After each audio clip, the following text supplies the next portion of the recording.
Hey guys, Brett Weiss here. Welcome to another video. I am at Utah Retro GamExpo at the Davis Conference Center in Utah, and it's an amazing convention.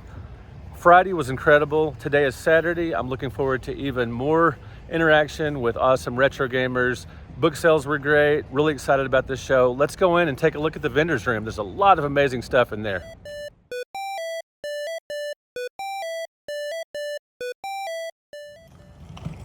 And here we go. It is a large convention hall that stretches into two rooms and out into the hallway. The main booth out in the hallway is Minus World. The owner of Minus World, Tracy, is actually hosting this show, and they've got some cool items here, including some boxed NES and Super NES goodness, some Genesis games, Shaq Fu, infamous game, and another Shaq Fu. Why just one Shaq 2? Shaq 2. That's what they should call it, since there's two of them. Shaq 2. Lamest joke of the day, for sure. We got some PS3 stuff over here. And the good folks at Gamers Asylum are getting ready for another great day of Utah Retro GamExpo, and they've got some really nifty Saturn and Sega CD stuff here, including Clockwork Knight. That's a fun game for the system. And some Pitfall, the Mayan Adventure. If you've only played the original Pitfall, check out the Mayan Adventure. That's actually a great game. Don't get it confused with Pitfall on the NES. That was terrible. But yeah, so check that one out. Got some Dreamcast stuff here, including probably the most iconic game for the console, Soul Calibur. Maybe Sonic Adventure is more iconic, and Shenmue, obviously. Shenmue 2, very emblematic of the console for sure. And we got some nice PS1 games here, including Chrono Cross, a must-own for the system for you RPG fans. Speaking of, a little Final Fantasy VIII, not quite as revered as Final Fantasy VII, which completely changed the series, but still great. Excellent stuff here. Little Tony Hawk. Speaking of game changers, spent a lot of time with a lot of different Tetris games, including the next Tetris. Cool, a couple of long box titles there. I'll show you guys my pickups at the end of this video. I did buy a couple of items from this booth. I want to show you Kang and his Secret Shield, this from the Secret Wars series of the 1980s. 50 bucks for Kang, very fair price. You know, still on the card there. And check this out, guys. Our Gang, remember that? And the Little Rascals. So cool to see these Mego figures still in the package. Very rare. Said these are 25 bucks each. Here at the Retro Game Vault booth, store in Utah, they've got some nifty Sega stuff here, including, check this out, guys. This is a game you don't see every day, Quad Challenge, but it's only 15 bucks in the box. And, you know, it's not the most acclaimed game of all time or the most desired, but, you know, for a Genesis game in the box for 15 bucks, that's a good deal. Tournament Fighters, 30. CIB, very reasonable there. And Eternal Champions. Good game for the system there. And of course Sonic 2, which many argue is even better than Sonic 1. I love both. And over in this corner, we've got a nifty Rock Band and Guitar Hero setup with a bunch of the games. And these guitars, guys, pre-COVID, you could find these guitars for next to nothing. You'd see stacks of them at thrift stores and pawn shops.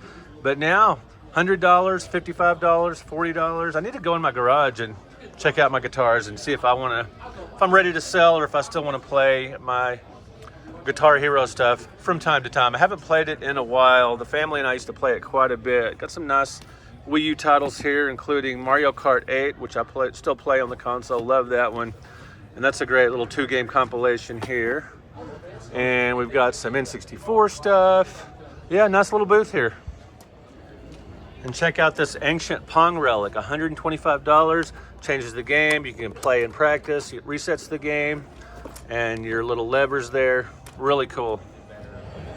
And this booth, they're definitely maximizing their space by bringing these tall shelves, and I spy an Atari 2600 VCS in the box for $125.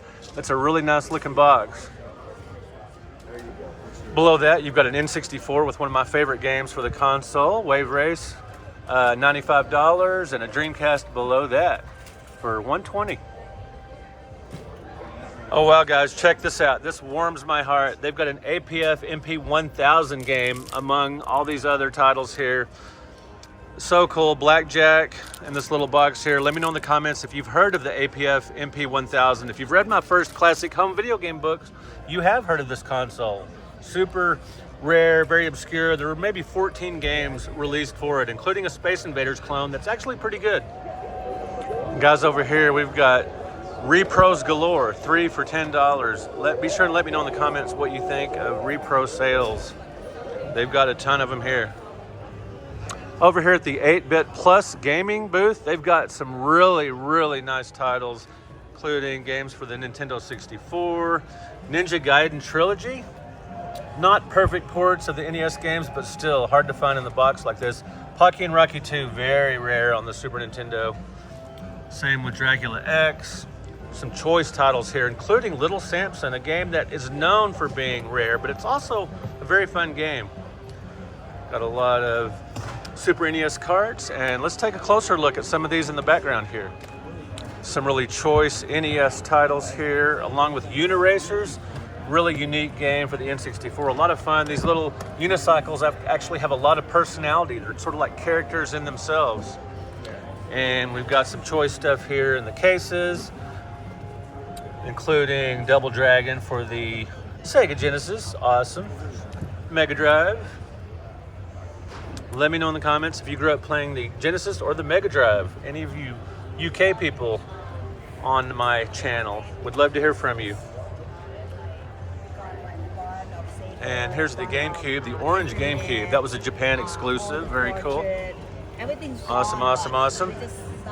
Some more Genesis stuff here. And Dreamcast, Shinobi 3, my favorite game in the series. And guys, I hope you watched my Game Boy video recently where I talk about I was totally failed on the Game Boy by not collecting it earlier on when you could get the games for much cheaper. They got some really nice titles here, including Donkey Kong Land games, Castlevania 2, very hard to find for the Game Boy, Tetris Blast. It is a blast, it's a great game. And moving on, we've got Castlevania, the original release, plus the Greatest Hits edition that came out after the original Castlevania. Symphony of Night had sold, I guess, 1 million copies. I can't remember what the number was to earn a Greatest Hits release. And we've got some more greatness over here, including Resident Evil 2. I remember reviewing that game for the All Game Guide back in the day for the N64.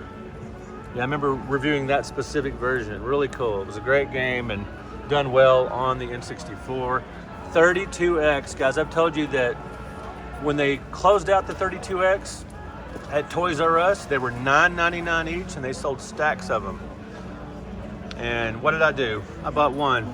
Didn't have any idea they'd be worth money someday. And check it out, 3 factory sealed copies of Sonic 2 for the Game Gear, right next to the Game Boy. Console Wars, perhaps?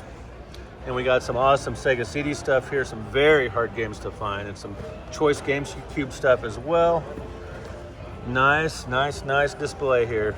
I'll check it out in the super wide gear. Get a bigger screen for your Game Gear gameplay there. And Game Changers, located right here in Salt Lake City, or at least nearby. We're in Layton, but Salt Lake City's just a short drive away. We've got some excellent games here, including the portable TurboGrafx 16. Turbo fans will love that. Mega Turrican, some really tough Genesis games there. And we got some amazing titles in this case. Enemy Zero for the Saturn. How often do you see that one? And $365 for a copy of Lunacy. Yeah, some really excellent stuff here, including, and I was really blown away to see this one, Sunday Funday the Ride for the NES. That is a tough one to find in the box. And Super Spy Hunter for the NES, another difficult game to find and a difficult one to play. Very challenging.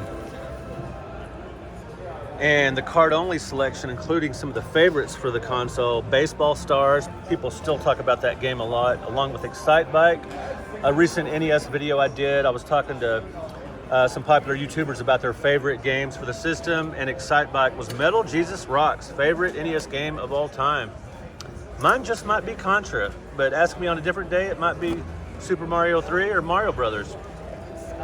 There's a lot of boxed Genesis games at this show. And guys, let me know if you've ever played Arcade Classics. This is a very bizarre little collection because it includes sort of versions with spiffed up graphics, and it includes Pong, which is not super great with the D-pad instead of a rotary control. But anyway, an interesting collection. And did you guys know that Blaster Master on the NES had a Genesis sequel? And Sonic Chaos. They had Sonic the Hedgehog here. Here it is. Sonic the Hedgehog. Now, this is a nice game. It's not as graphically complex as the Genesis version, obviously, but it has some interesting differences that make it a game on its own. You know, if you have the Genesis version and you think you don't need the Master System version, think again, because it's a different experience. Rambo 3, definitely one of my favorite movie-based titles. Very cool. Yeah, nice setup here. And this and guys, check this out. Imports galore thanks to Mega Yam. Check them out online there. And they've got imports galore, including Super Famicom games, lots of titles here. And, you know, games for a lot of different systems. Really cool to see imports here. I'm not an import collector per se. I have a few, but it's always neat to see the different cover art and just what's available. And they've got some US releases as well.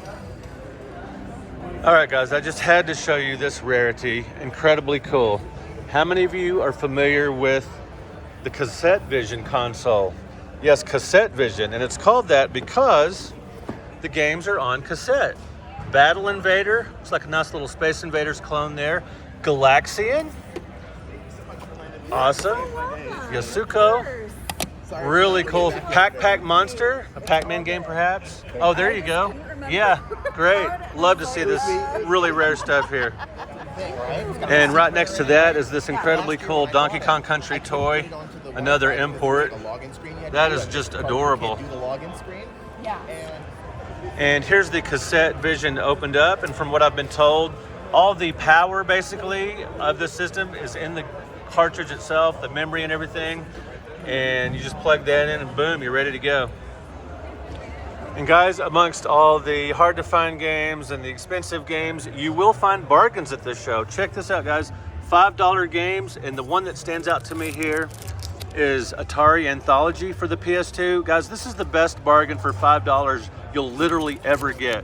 There are 67 Atari 2600 games and 18 arcade classics. Incredibly cool. What a great deal at $5.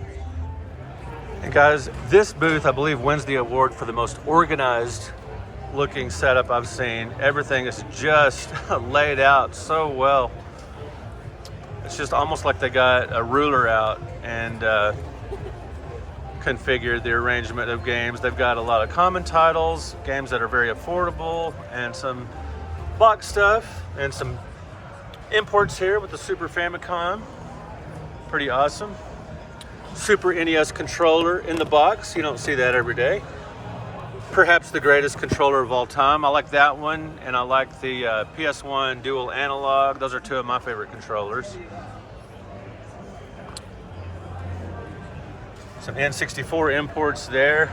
Yeah, what a fantastic setup. Just really well laid out. Everything's very nicely marked there. There's no confusion on what the price is for these systems. Awesome. And here's some gaming history here. You've got games for the Famicom Disk System. You've got a Famicom and the NES. Check out this Broncos region-free custom N64 shell there, and we got some more colors here. Love these beautiful N64 systems. That's cool. Just amazingly well laid out.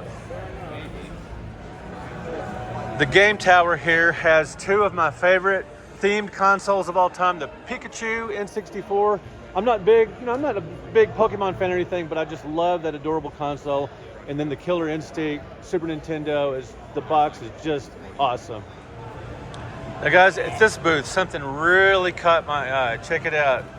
PSP Manhunt 2, $75. And what I didn't know was the Warriors is $85 on the PSP. And this is the game, not the movie. It's not like a UMD movie, but it's the game for 85 bucks. Pretty cool. I'm not even sure if the Warriors movie came out on UMD on the PSP. Let me know in the comments if you know. And I have to point out that this booth does have some second gen stuff. Quick story about Video Olympics. When I was working on my first 100 Greatest book, it came down, my last pick, it came down between Mike Tyson's Punch-Out and Video Olympics. And I picked Video Olympics, controversial choice, because I love Pong clones, I love Pong games, and I enjoy Pong more than I do Mike Tyson's Punch-Out. And ultimately, the book was made up of my choices. So let me know in the comments if I'm crazy for picking Video Olympics over Mike Tyson's Punch-Out. I spy more Atari at this booth. Got 15 bucks each for these box titles, Street Racer, some really early Atari games from that first run, you know, really early runs with these early boxes with no screenshots on the back. Yar's Revenge, one of the greatest 2600 games of all time, and the best-selling original game, meaning not based on a previous game.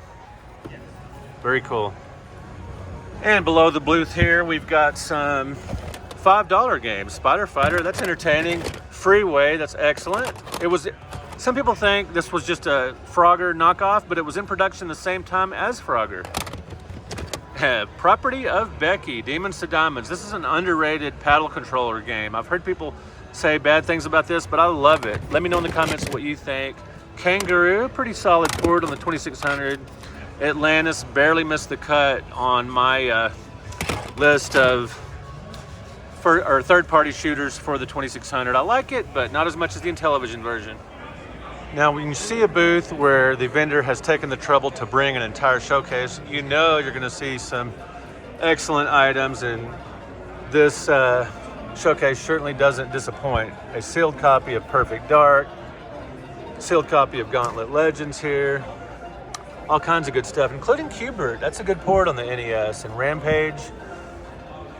I love the box for RoboCop versus Terminator. It's plastic and it's got those ridges and everything, really neat. Check it out, it's Powdered Toast Man and the Fort Apache playset from back in the day. You just never know what you're gonna find at a retro gaming con.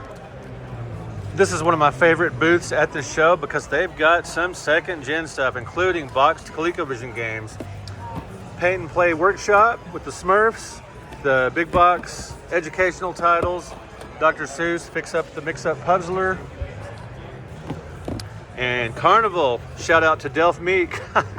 You underestimate this game, man. Give it another shot. And Mousetrap, that was the first game I got for my ColecoVision with Donkey Kong. Played those, stayed up all night Christmas playing Mousetrap and Donkey Kong. Loved it. What great memories.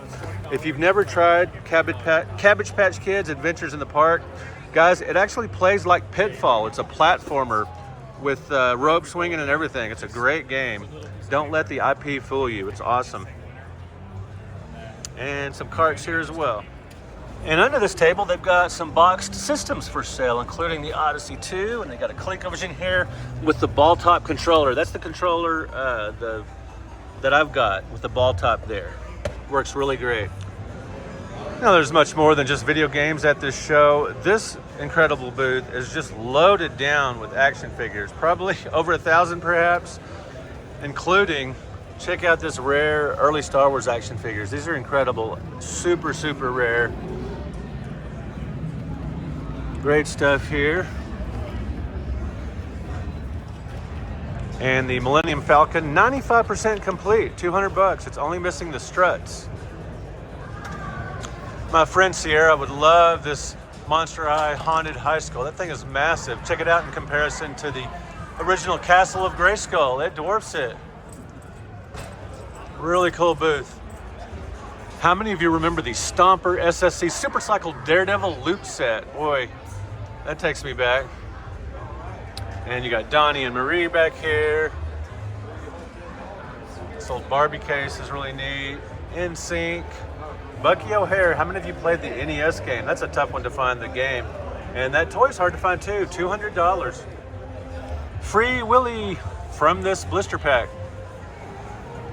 At this booth, we've got not one, but two copies of Panzer Dragoon, one of the best games for the console, and the sequel. And check it out, guys. This is one of my favorite games on the console, Final Fight CD. This is a brilliant, brilliant adaptation of the arcade game. Sometimes I think the Sega CD is an underrated system. All right, guys, I'm going to show you my pickups here in a second. It's time to get back to my booth, where my wife has patiently been waiting for me to return so I could man my table here. I'm set up by Game Dad. Where did Game Dad go? I don't know. But Brett, can we do a video? Quick question. What's your favorite game of all time and why? Super Mario World, because first of all, it takes me back to a time when I needed video games as an outlet. My mom was going through cancer, and that was kind of my escapism. Wow. We just talked with someone else recently that has my favorite soundtrack of all time from Koji Kondo. I love the artwork, the design, and who doesn't love Yoshi? Great answer, man. Thanks a lot. I didn't expect this to go quite this serious so early in the day, but I appreciate your candor. Thank you. Excellent stuff. Arcades game? Arcades games? How do you say that? Arcades. Okay, Arcades games. Awesome. How are you doing, sir? I'm doing good. You having a good show? What do we got going on here today? We're showing just some fun things you could do with modern day emulation, just N64 specific for today, but how would you like to play your original cartridges through emulation with your original accessories and controllers and everything? That is downright crazy. Just in case your system breaks, you know? Like, that's you can awesome. do a lot of fun stuff with it. And why not, right? Exactly. Very cool. Thanks a lot. Absolutely. All right, guys, pickups time. I got Blinky for Pac-Man. They were giving those away up front. Jungle Book for SNES, just $5. Real colorful platformer. Thanks to Gary with Rock Solid Production for this nifty 3D printing. Got a sealed box of Little Mermaid cards. That'll be fun to put together, bust up in those packs. $1 for this Aliens Cologne Marine set. Really cool. Couldn't pass that up. Yes, I know this movie isn't great, the live action Beauty and the Beast, but it was just $1, and I love the cast. Check out this Dukes of Hazzard scrapbook from '83. This is the coolest thing I picked up. Oops, the sticker dropped. Thanks to Utah Retro GamExpo for having me out. Awesome. But this scrapbook is really cool. Check it out, guys. It's got it's really old school. Got these old pictures and everything, and you know, it kind of reminds me of being in grade school and getting these types of books through the Weekly Reader and Scholastic Book Club. So yeah, I had to pick that up for just $5. You guys know I love a bargain. Well, guys, lunch has arrived. So signing out from the Utah Retro Gaming Expo. Yeah, got a roast beef sandwich there, and we got cheesecake, we got chips and apple. Potato salad, really cool. Love when they provide lunch. These guys know what they're doing. Hospitality is top notch. Yeah, hospitality here at the Utah show has been amazing. They've been super, super friendly. Hey, John. Hey, I'm signing off. Take it easy, man. Take care. Good seeing you. Yeah. Guys, thanks for watching. Thank you for liking and subscribing. Be sure and let me know if you've been to the Utah Retro Game Expo before. This has been an amazing show. And yeah, just thanks for liking, watching, and subscribing. We'll talk to you later. John's going to eat his lunch as well. No.